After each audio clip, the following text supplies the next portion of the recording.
After a pretty crappy Sunday, I actually have some good news today. And we're going to talk about this offense.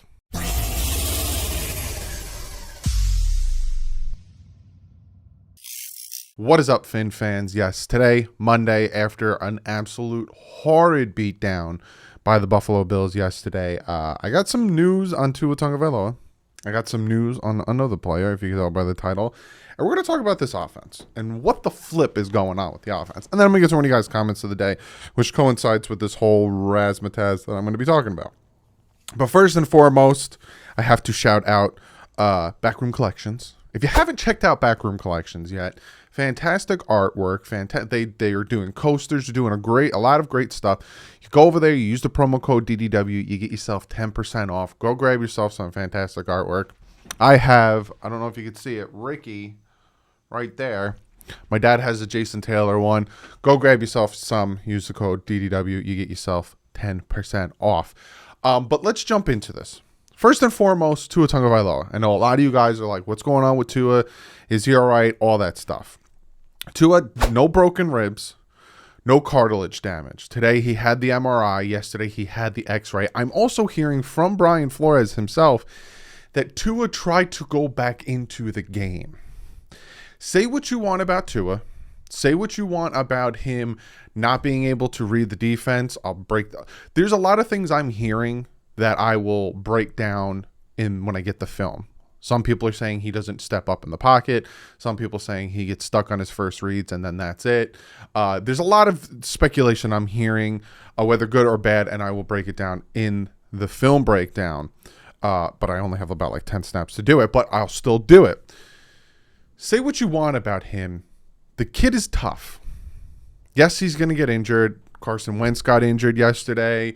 Jarvis Landry got injured yesterday. Andy Dalton got injured yesterday. I put out a tweet that let me see if I can find it real quick. Give credit to where credit is due. Roby Mead said Watson already broke his ribs, collapsed his lung, and tore his ACL 4 seasons from poor offensive line. So a lot of people want to say he's smaller. Yes, that's true. But the way he got hit and the way he got landed on is why his ribs got injured. But again, from what I'm hearing from Brian Flores himself, he tried to come back into the game. So for the very few out there who are making fun of him or saying whatever, the kid's tough. And he tried to go back into the game because he wanted to win the game. But again, there's no cartilage damage on the ribs. It is not broken.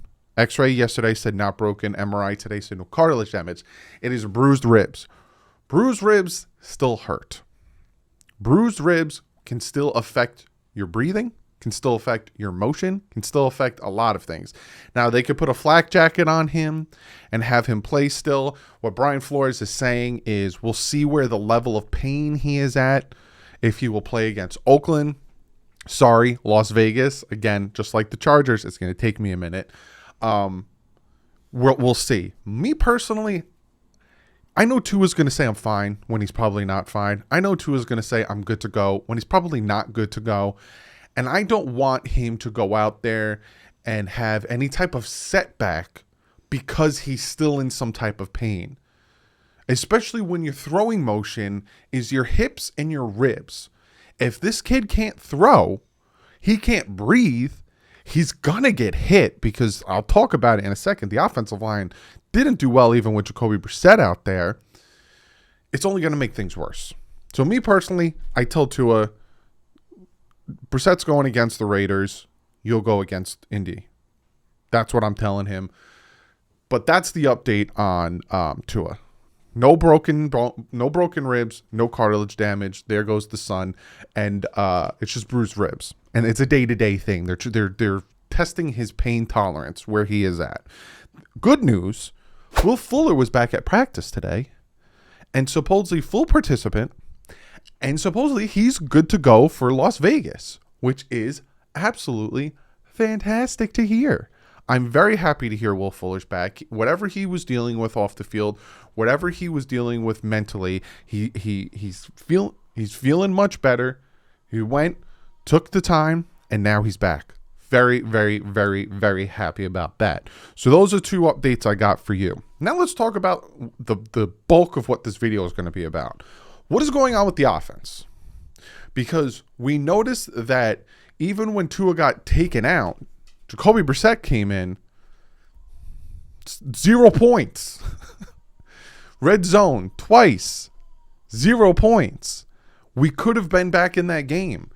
The defense held the Buffalo Bills to 2 touchdowns. The first 2 drives, they got 2 touchdowns. Then they didn't do anything for, I think, if my brain is working properly, like 6 or 7 drives. And the Dolphins offense got down there. Jacoby Brissett moved the ball somewhat. What is going on with this offense? First and foremost, I want to talk about the way my patience and the way I deal with players. Now, I'm not a football coach. I'm not saying I am one. I'm not a football scout. Never said I am one. But this is my opinion of how I deal with players. I give them a certain timetable. I let them prove to me whether they are good or bad. I don't jump to conclusions. I don't call players busts after a finite amount of time. Like some people are already calling Jalen Phillips a bust after 2 games. No. Like I said with Tua, I wasn't giving him 7 years, but I needed to see something from him this year. This is the year he needed to grow. Same thing with the offensive line. Austin Jackson, a lot of people were saying reach at 18, I think it was, in 2020's draft. I said, yeah, he had and you guys can go back and watch the film. Big project, ton of upside, needs work, yada, yada. Even with Liam Eichenberg, kind of traded up for him. I was surprised by it, watched his tape, liked it. So I always give guys time. Prove me right or prove me wrong is what I always try to say, right? I'm at the point now where it's like you're kind of proving me wrong with giving you time. So what is going on with this offensive line? It's offensive line, not even the offensive line. What's going on with this offense? Because yesterday's game was an offensive collapse. And the defense held and held and held to the point where it couldn't hold anymore. And then they gave up another, 3 touchdowns in the second half. When you look at everything from top to bottom, from offensive coordinators, 2 of them, to the play on the field, something is wrong. Why aren't the Miami Dolphins coaching staff playing to Tua Tagovailoa's strengths? Why aren't the Miami Dolphins going back and looking at what Tua did against the Arizona Cardinals, what he does well against the Arizona Cardinals? And again, he wasn't even fully healthy in that game. And that is the game where a lot of Tua-neers, I guess you call them, or Tua lovers, whatever you call them, pinpoint that's what we could get if he plays at that level. Because that game against the Cardinals was a great game by Tua. Why aren't they trying to duplicate the play call there? I noticed that they don't really try to elevate what Tua does best. There goes the sun again. Why aren't they having... I noticed this last week, and again, it's a very small sample size for yesterday. They never once had him rolling out to his left. I don't know if the Patriots defense tried to take it away the offensive coordinators, again, there's 2 of them, overthought it and said, they're expecting it, let's not do it.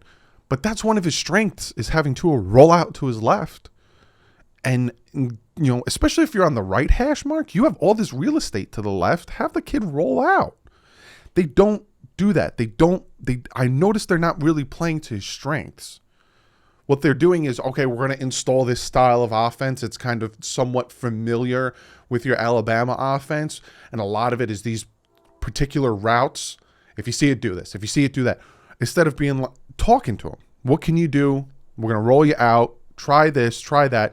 Because again, you go back and you look at last year's tape, there are some really good throws he did while he's rolling to his left. There are really good throws he did sitting in the pocket with different types of routes. He threw a nice seam route, if I'm remembering correctly, to Gesicki against the Chiefs. So why aren't they taking what his strengths are and amplifying it? Why are they limiting it? That's one. The other thing, the offensive line. It bothers me, and it always bothered me, because if you guys go back and watch all of my free agency predictions, or who I would target in free agency, and you guys always listen to my theories and my what can make the team work, it's always the trenches. And when we look at free agency for the past 2 years, I said Lindsley I'd want to go after, Thuney I'd want to go after. I was pointing at guards and right tackles and who can we pick up, and we have all this cap space and go after so-and-so. And then the Dolphins were like, we're going to go after draft picks at the offensive line position. And that's good if you have the veteran leadership to build behind. If you have the veteran leadership to, have these rookies sit and learn. Look at what they did with Laramie Tunsil, right? We had Brandon Albert at left tackle. Laramie Tunsil fell to our laps at 13. Dolphins drafted him. Incredibly smart. Top 5 draft pick talent, falls to at 13 because of a gas mask. What they did was they didn't say, okay, you're going to play left tackle now. They moved him to guard. You're going to learn from playing next to Brandon Albert. You're going to learn from him, and then you're going to eventually be his successor. That's what the Miami Dolphins mindset should be for both of the trenches. And it seems like they are doing it backwards, because what I'm noticing is, they took our offensive line is essentially predicated around young, inexperienced players. Austin Jackson, second-year guy, first-round pick. Solomon Kinley, second-year guy, fifth-round pick. Dearder, third-year guy, I think third-round pick. Hunt, second-year guy, second-round pick. And now, probably because Jesse Davis got injured, Liam Eichenberg, first-year guy, second-round pick. No veteran leadership on that offensive line. I don't understand why the Dolphins didn't still use draft picks for offensive players, but also bolster it up with good veteran players. Like, all right, you don't want to pay Lindsley the top amount of money that the Chargers gave him. You don't want to give Thuney the amount of money that whatever team he went to get. But there were still viable, good players, veterans out there, like Andrews, the center, that you let go back to the Patriots, and then you let Ted Karras go back to the Patriots. The Patriots were like, Dolphins now have no center because we took them both. And now they signed Matt Skura. Stupid. That is what bothers me. And again, I try to give the team and the players, let's see how this pans out. You guys know how I am. I'm not Mr. Negative, but I'm not also Mr. Whatever. It's, let's see how this pans out. I'm not going to jump to conclusions yet, because let's see how this pans out. Because there's so many times other teams have done rash things and all of a sudden it panned out really well. All right. Well, look at that. It worked. Let's see how it pans out. And after sitting back and watching for however long this offensive line, it ain't panning out. After yesterday and after Tuesday and after last Sunday, it ain't panning out. I'm tired of seeing our quarterback not have time. We want to see Tua or Brissett or Watson or Aaron Rodgers or whoever the quarterback is going to be have time for these plays to develop. You want to stop and go? You want to double move? You want to pass 30 yards down the field? Well, the quarterback needs more than 2.5 seconds, which is the average that the Dolphins quarterbacks are getting, for these receivers to run their route, do something to get the corner off of them, and then keep going for a nice 50-yard touchdown. You wondered why in camp Tua was throwing these touchdown passes deep. It was nice. It's nice to hear, nice to see. It's because he had no pressure in his face. Now that all of a sudden the offensive line has to do their job, it seems like they are having a hard time doing their job. Judon was a torment on last Sunday, and yesterday it was the whole Bills from Milano to Greg Russo, who now people are saying, the Dolphins should have took Greg Russo instead of Jalen Phillips. Not going to say anything. Again, second game for a rookie. I'm not jumping to conclusions, but I will also say Go back and watch my ranking of the defensive ends in the draft class. That's all I'm going to say. I'm not saying anything positive or negative. Just go back and watch that. So in a whole, the Dolphins need to do something here. Go out and get Schwartz. Go out and get DeCastro. Make a trade. I was on TD's channel yesterday. Ball Game had some very good things to say. EM had some very good things to say. TD had some very good things to say. And a lot of it was, if you're going to build around Tua, like the Dolphins are saying they're going to, and if you're going to make this team be successful with Tua as the quarterback, you need to get him an offensive line. You need to get any quarterback an offensive line. So go look around the NFL. Look at guys who are on their last year of their contract and see if you can make a trade for them. Plain and simple. Because this offensive line is not good enough right now. Now, that being said, is the season over at 1-1? Is the season over at losing 35-0? No, it isn't. There's 17 games now. There's an extra game. If we lost 35-0 to the Buccaneers, I don't think people would be jumping off the ship as bad. It just so happens that it's the Bills, and it just so happened that us as Dolphin fans hate the Bills, and we don't want to admit that the Bills are really good. We don't want to admit it because screw the Bills. But guys, they went to the AFC Championship last year.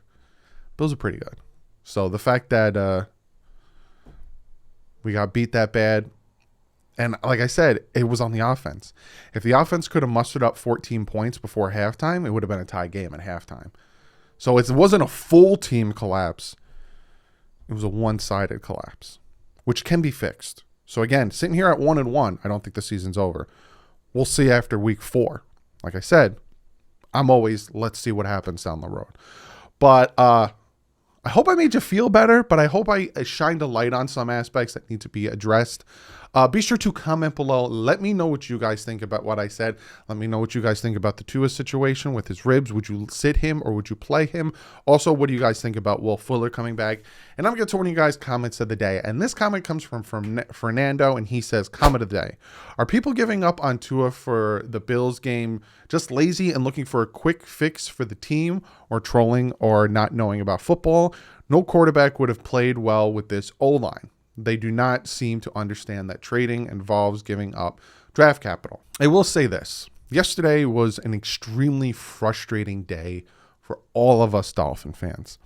I've had a few of you guys talk to me yesterday, very frustrated, ready to give up on certain aspects of the team, and then come back and say, I took a minute and I sat down and I took a breath and I overreacted.